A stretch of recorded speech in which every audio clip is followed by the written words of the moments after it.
dans cette section, je vais introduire les langages reconnaissables. Commençons tout de suite par une définition. On va dire qu'un langage est reconnaissable s'il existe une machine de Turing qui est presque capable de décider le langage. Ce que je veux dire, c'est que, premièrement, si le mot appartient au langage, la machine va effectivement accepter le mot. Donc, la machine M accepte tous les mots qui appartiennent au langage.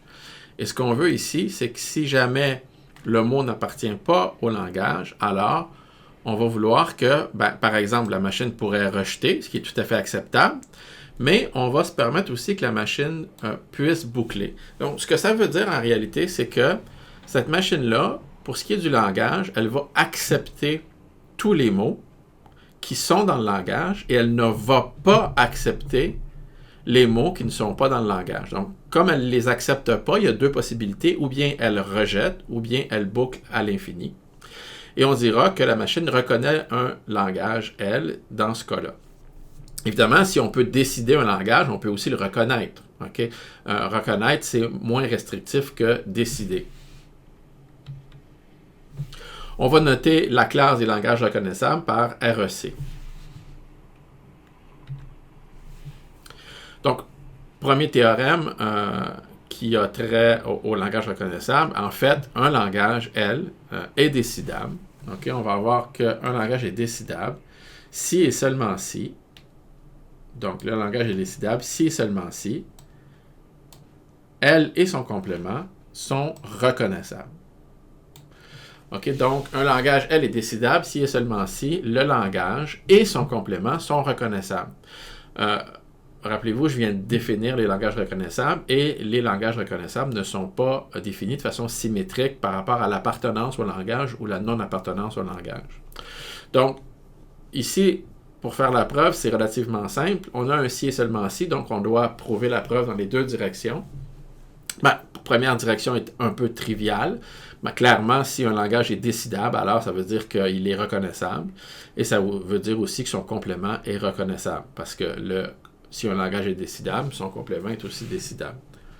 Mais imaginons, maintenant, dans l'autre direction, ça pourrait être un peu plus difficile. Donc, imaginons que ce qu'on a, c'est, on sait que le langage L est reconnaissable et on sait que son complément est aussi reconnaissable. Donc, on a carrément deux machines. On a une machine M1 qui reconnaît L et on a une machine M2 qui reconnaît le complément.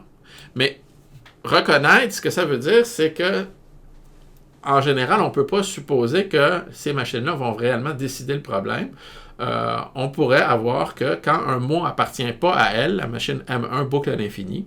Et on pourrait avoir, quand un mot appartient à elle, que la machine M2 boucle à l'infini. Mais l'idée, c'est que si on a les deux machines, si on a une machine qui reconnaît le langage et une machine qui reconnaît son complément, on peut en fait combiner ces deux machines-là et toujours donner la bonne réponse. Alors, ce qu'on va faire, en réalité, c'est qu'on va, quand on va vouloir décider si pour un certain mot, si le mot appartient au langage, on va simuler M1 pour voir si M1 accepte. Mais on ne peut pas simuler jusqu'à temps que M1 accepte parce que, malheureusement, on pourrait avoir que M1 boucle à l'infini. Donc, on va simuler pendant un certain temps M1 pour voir si M1 accepte. Ensuite de ça, on va simuler pendant un certain temps M2 pour voir si M2 accepte. Et si M1 a accepté, on sait que le mot appartient au langage. Et si M2 a accepté, on sait que le mot appartient au complément. Si aucun des deux n'a accepté, on continue. Donc, on recommence la simulation de M1 là où on l'avait arrêté et on essaie de voir est-ce que M1 va accepter. Mais pendant un certain temps, éventuellement, on s'arrête et on fait la même chose, on simule M2 pendant un certain temps. Ce qui se passe, c'est qu'il y a juste deux possibilités. Ou bien le mot appartient au langage, ou bien le mot appartient à son complément. Ce que ça veut dire, c'est qu'ou bien éventuellement M1 va accepter, ou bien éventuellement M2 va accepter. Donc, ces simulations-là vont nécessairement mener à une des deux machines qui accepte. Et là, à ce moment-là, on aura terminé le calcul et on connaît la bonne réponse. Donc, si on a un langage qui est reconnaissable et que son complément est reconnaissable, alors, nécessairement, le langage lui-même est décidable. Alors, maintenant, on peut conclure que le complément de AMT n'est pas reconnaissable. Donc, en fait, premièrement, AMT est reconnaissable. OK? Clairement, AMT est reconnaissable. Si on veut savoir est-ce qu'une machine accepte un certain mot, ben, le programme qui va simuler la machine sur le mot va reconnaître le bon langage. Parce que si effectivement M accepte W, votre simulation va se terminer. Vous allez vous rendre compte que M accepte W et vous allez répondre oui. Par contre, si M rejette W, peut-être que vous allez vous rendre compte que, probablement, vous allez vous rendre compte que M rejette W et vous allez répondre non. Et dernier cas, si M boucle sur W, bien, votre simulation ne va jamais s'arrêter. Et comme la simulation ne s'arrête jamais, bien, ce qui est important, c'est que vous n'allez jamais accepter, puisque M n'accepte pas W. Et donc, AMT est un langage qui est reconnaissable.